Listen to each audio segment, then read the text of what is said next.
25 नोव्हेंबरला संविधान सभेमध्ये बाबासाहेबांनी अत्यंत महत्वाचं भाषण केलं। हे अत्यंत देशाच्या आणि मानवतेच्या उपयोगाचा आहे। हा दिवस साजरा झाला पाहिजे यासाठी वंचित बहुजन आघाडीने 25 नोव्हेंबरला मुंबई शिवाजी पार्क या ठिकाणी संविधान के सम्मान में जाहीर सभा आयोजित केलेली आहे।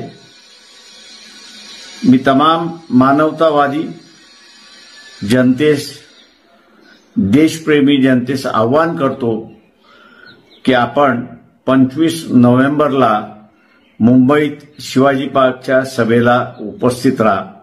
जय भीम,